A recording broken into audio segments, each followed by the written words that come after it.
Hello મિત્રો, કેમ છો બધા? આશા છે કે બધા મજામાં હશો. આજના અમારા વિડીયોમાં અમે એક ખાસ રાજ્યની વાત કરવા જઈ રહ્યા છીએ, જેને રાષ્ટ્રપિતા મહાત્મા ગાંધીની જન્મભૂમિ કહેવામાં આવે છે. હા, આજે અમે વાત કરવા જઈ રહ્યા છીએ ભારતના પ્રાચીન અને પ્રખ્યાત પ્રદેશ ગુજરાતની, જેની રાજધાની ગાંધીનગરમાં છે.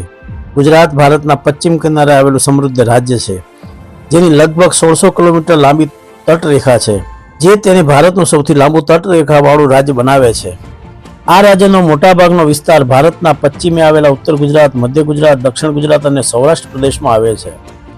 આ રાજ્ય અન્ય રાજ્યો રાજસ્થાન, મધ્યપ્રદેશ અને મહારાષ્ટ્ર સામે સીમા વહેંચે છે, અને તેની નજીક જ કેન્દ્ર શાસિત પ્રદેશ દાદરા નગર હવેલી અને દીવ દમણ આવેલા છે. એટલું જ નહીં, આપણા પાડોશી દેશ પાકિસ્તાન સાથે પણ ગુજરાત સીમા વહેંચે છે. પાકિસ્તાનનો સિંધ પ્રદેશ આપણા ગુજરાત સાથે લાગેલો છે. 1,96,024 ચોરસ કિલોમીટર વિસ્તારમાં ફેલાયેલું આ રાજ્ય વિસ્તારના બાબતે ભારતનું 5મું સૌથી મોટું રાજ્ય છે. બાકીના આંકડાઓ અમે પછીથી જણાવીશું. હવે અમે તમને આ રાજ્યના ઇતિહાસ સાથે રૂબરૂ કરાવીએ છીએ. ગુજરાતને સિંધુ સિવિલાઇઝેશનનો હિસ્સો માનવામાં આવે છે, જે 4500 વર્ષ પહેલા દુનિયાની 3 સૌથી અદ્યતન સંસ્કૃતિઓમાં સામેલ હતું. ગુજરાતનું ધોળાવીરા, લોથલ અને ગોળથરા જેવી જગ્યાઓ તેના સુવર્ણ ઇતિહાસનો પુરાવો છે, જે તેને હજારો વર્ષ પહેલા સિંધુ ખીણમાં સૌથી આધુનિક સંસ્કૃતિ તરીકે ઓળખાવતું હતું. 8મી સદીમાં આ પ્રદેશને સિંધ કહેવામાં આવતો હતો, જ્યાં રાજાઓ અને ખલીફાઓએ રાજ કર્યું હતું. પરંતુ સમયના પ્રવાસે સત્તાઓ બદલાતી રહી અને 12મી સદીથી 17મી સદી સુધી અહીં મુસ્લિમ શાસકોનું શાસન રહ્યું. 17મી સદીની મધ્યમાં આ પ્રદેશ પર મરાઠાઓએ પણ રાજ્ય કર્યું અને અંતે તે યુરોપિયન કોલોની બની ગઈ. 1947માં ગુજરાતના પ્રિન્સલી સ્ટેટ્સને 3 મોટા વિભાગોમાં વહેંચવામાં આવ્યું: સૌરાષ્ટ્ર, કચ્છ અને બોમ્બે સ્ટેટ. પરંતુ ત્યારબાદ પણ મહારાષ્ટ્ર અને પાડોશી રાજ્યો સાથે જમીન વિશે ઉથલપાથલ ચાલતી રહી અને અંતે 1 મે 1960ના રોજ મહારાષ્ટ્ર ગુજરાતથી અલગ થઈ ગયું અને આજનું ગુજરાત અસ્તિત્વમાં આવ્યું. આ તો વાત થઈ ઇતિહાસની. જેમ કે અમે વિડીયોની શરૂઆતમાં કહ્યું હતું કે આંકડાની વાત કરીએ તો સૌથી પહેલા ગુજરાતની ડેમોગ્રાફી પર નજર કરીએ. ગુજરાત ભારતના વસ્તીના મામલે સૌથી મોટા રાજ્યોમાંનું એક છે. અહીંની વસ્તી લગભગ 6 કરોડથી ઉપર છે.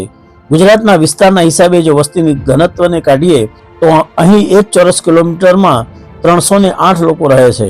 ગુજરાતમાં ગુજરાતી બોલનારા લોકો મોટાભાગના જોવા મળે છે, કારણ કે આ રાજ્ય ભાષાના આધારે જ અલગ થયું હતું. પરંતુ વડોદરા, સુરત અને અમદાવાદ જેવા મોટા શહેરોમાં અન્ય જૂથના લોકો પણ વસે છે. વિવિધ સંસ્કૃતિના લોકો અહીં વસે છે, જેમાં સૌથી વધુ મારવાડી છે, જે અહીંની સૌથી મોટી માઇનોરિટી છે. સુરત પ્રાચીન સમયથી એક મોટું બંદર રહ્યું છે, જ્યાંથી વિદેશી લોકો ભારતમાં આવતા હતા. આ કારણથી જ અહીં એંગ્લો ઇન્ડિયન્સ, જ્યુસ, પારસી અને સિંધીઓનો પણ મોટી સંખ્યામાં વસવાટ કરે છે. મોટા સમુદાયોમાં અહીં 88% હિન્દુઓ, 9.7% મુસ્લિમ અને બાકી ધર્મના લોકોની સંખ્યા 1% અથવા તેનાથી ઓછી છે.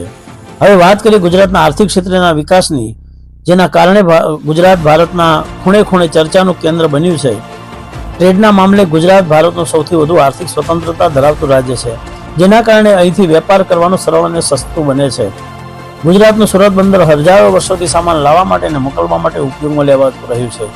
ભારતની ફાર્માસ્યુટિકલ ઉદ્યોગમાં ગુજરાત પ્રથમ ક્રમે આવે છે. ભારતની 33% ડ્રગ મેન્યુફેક્ચરિંગ એકલા ગુજરાતમાં થાય છે. 28% ડ્રગ એક્સપોર્ટ ગુજરાતથી જ કરવામાં આવે છે. અમદાવાદ અને વડોદરા રાજ્યને ફાર્માસ્યુટિકલ હબ કહેવાય છે, કારણ કે આ 2 શહેરોમાં લગભગ 130થી વધુ USFDA સર્ટિફાઈડ મેન્યુફેક્ચરિંગ કંપનીઓ છે.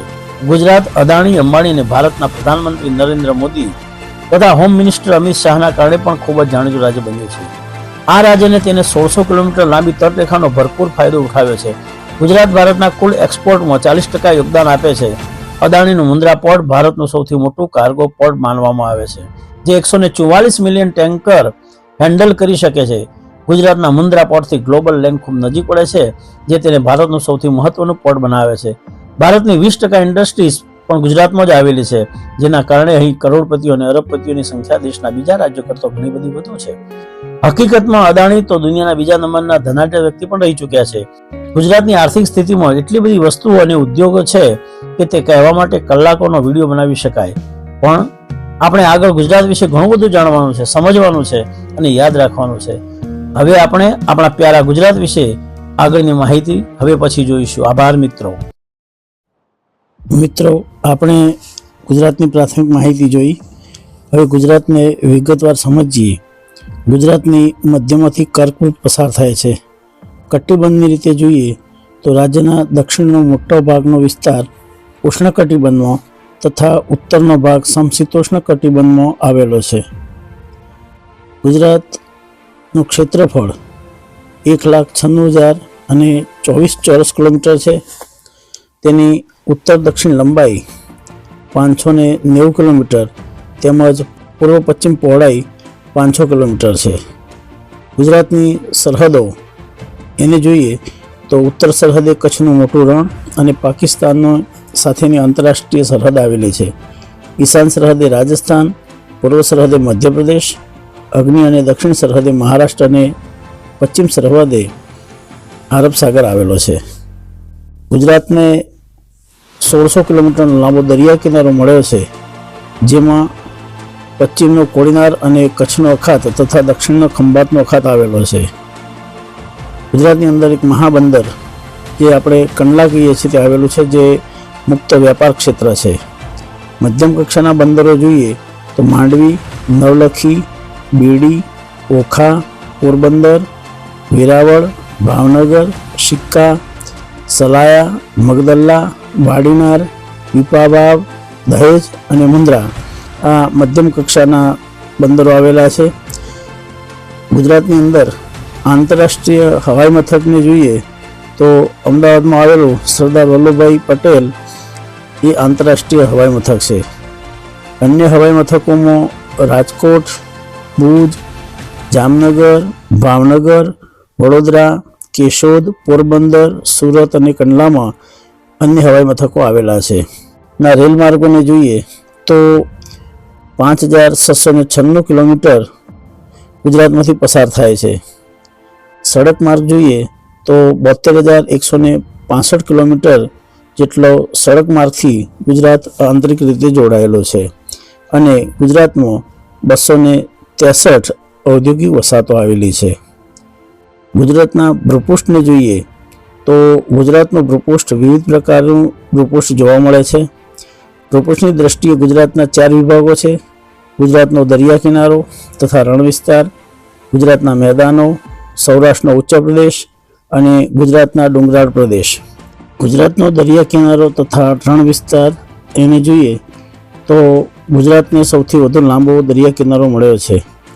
ભારતના કુલ દરિયા કિનારાનો આશરે 3જો ભાગ ગુજરાત રાજ્ય ધરાવે છે. દમણગંગા અને તાપી વચ્ચેનો દરિયા કિનારો ક્ષારીય કાદવ કીચડનો બનેલો છે. સવાલીની ટેકરીઓને નામે ઓળખાતો તાપીનો ઉત્તર કિનારો રેતાળ ટેકરીઓના બનેલો છે. તાપીથી ખંભાત સુધીનો કિનારો ખાંચાખોચીવાળો અને કાદવ કીચડવાળો છે. ખંભાતના અખાતમાં અલિયા બેટ અને પીરમ બેટ છે. ભાવનગર નજીક સુલતાનપુર અને જેગરી બેટ છે. દક્ષિણ સૌરાષ્ટ્રના કિનારે દીવ, શિયાલ અને સવાઈ બેટ છે. માણાવદરથી નવી મંદર સુધીનો ભાગ બેટ તરીકે ઓળખાય છે. સૌરાષ્ટ્રના પશ્ચિમ કિનારે બેટ દ્વારકા, નોરા બેટ અને વેડા બેટ છે. બેટ દ્વારકાથી કચ્છના નાના રણ સુધીનો કિનારો ખાંચાખોચીવાળો અને ક્ષારીય કાદવ કીચડવાળો છે. જામનગર અને દેવભૂમિ દ્વારકા જિલ્લામાં આવેલા પરવાળાના પિરોટન ટાપુ ખૂબ જ પ્રખ્યાત છે. કચ્છનો 10 થી 13 કિલોમીટર પહોળો પશ્ચિમ તથા દક્ષિણનો કિનારો કાદવ કીચડવાળો છે. અહીં કેટલીક જગ્યાએ લઘુન સરોવરની રચના થઈ છે. રણ વિસ્તારની વાત કરીએ તો કચ્છની ઉત્તરે મોટું રણ અને મધ્યમાં નાનું રણ છે, જેનું ક્ષેત્રફળ 27,200 ચોરસ કિલોમીટર છે.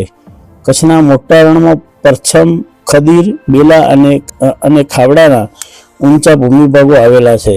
ગુજરાતના મેદાનોને જોઈએ તો ઉત્તર ગુજરાતનું મેદાન સાબરમતી અને બનાસ નદીને કરેલા કાંપ નિષ્પેક્ષણથી આ મેદાન બન્યું છે. આ મેદાન મહેસાણા, પાટણ, સાબરકાંઠા, અરવલ્લી અને બનાસકાંઠા જિલ્લાના વિસ્તારોમાં પથરાયેલું છે. બનાસકાંઠા જિલ્લાની પશ્ચિમે આવેલો અર્ધ રણ વિસ્તાર ગોઢા તરીકે ઓળખાય છે. મધ્ય ગુજરાતના મેદાનને જોઈએ તો ઓરસંગ અને ઢાઢર, વિસામત્રી, મહી, શેઢી, માહોર, વાત્રક અને સાબરમતી નદીએ કરેલા કાંપના નિક્ષેપણથી આ મેદાનો બન્યા છે. આ મેદાન વડોદરા, આણંદ, ખેડા, અરવલ્લી, મહીસાગર, ગાંધીનગર અને અમદાવાદ જિલ્લાના વિસ્તારમાં પથરાયેલા છે. વાત્રક અને મહી નદી વચ્ચેનો પ્રદેશ ચરોતર તરીકે ઓળખાય છે. ચરોતરની વાયવ્યમાં અમદાવાદના મેદાનમાં થલતેજ અને જોધપુરની રેતીની બનેલી ગોળ માથાવાળી ટેકરીઓ છે. મધ્ય ગુજરાતનું મેદાન ફળદ્રુપ હોવાથી ખેતી માટે ઉત્તમ ગણાય છે. હવે જોઈએ દક્ષિણ ગુજરાતનું મેદાન. દમણગંગા, પાર, ઔરંગા, અંબિકા, પૂર્ણા, મિંડાળા, તાપી, કીમ અને નર્મદા નદીએ કરેલા નિષ્પેક્ષણથી આ મેદાનો બન્યા છે. આ મેદાન વલસાડ, નવસારી, સુરત, તાપી, નર્મદા અને ભરૂચ જિલ્લાના વિસ્તારોમાં પથરાયેલું છે. આ મેદાન પૂરના મેદાન તરીકે પણ ઓળખાય છે. ગુજરાતના ભૂપૃષ્ઠનો ત્રીજો ભાગ છે સૌરાષ્ટ્રનો ઉચ્ચ પ્રદેશ. આ ઉચ્ચ પ્રદેશ બેસાલ્ટ અગ્નિકૃત ખડકનો બનેલો છે. આ ઉચ્ચ પ્રદેશમાં ગિરનાર, ચોટીલો, બરડો, શત્રુંજય વગેરે ટેકરીઓ આવેલી છે. આ ઉપરાંત ઉત્તરની માંડવીની ટેકરીઓ અને દક્ષિણની ગીરની ટેકરીઓ મધ્યમાં આવેલા સાંકડા ઊંચા વિસ્તારો દ્વારા જોડાયેલી છે. ગુજરાતના ડુંગરાળ વિસ્તારના જે પ્રદેશો છે તેમાં ઉત્તર ગુજરાતના ડુંગરાળના પ્રદેશોને જોઈએ તો દાંતા અને પાલનપુર નજીકની ટેકરીઓ જે જેસોરની ટેકરીઓ તરીકે ઓળખાય છે તે આવેલી છે. મધ્ય ગુજરાતમાં પાવાગઢ અને રતનમહાલની ટેકરીઓ છે. પાવાગઢની ઊંચાઈ 936.2 મીટર છે. નર્મદાની દક્ષિણે રાજપીપળાની ટેકરીઓ છે અને તાપીની દક્ષિણે સાતમાળા એટલે કે સહ્યાદ્રીની ટેકરીઓ આવેલી છે. આમ ગુજરાતની અંદર એનું ભૂપૃષ્ઠ વિવિધ પ્રકારનું આપણને જોવા મળે છે. મિત્રો, ગુજરાત વિશેની બીજી માહિતી હવે પછીના વિડીયોમાં જોઈશું. જો તમને આ માહિતી ગમી હોય, આ વિડીયો ગમ્યો હોય તો ચેનલને લાઈક કરો, શેર કરો અને સબસ્ક્રાઈબ કરો, જેથી આવી જ માહિતી તમને મળતી રહે.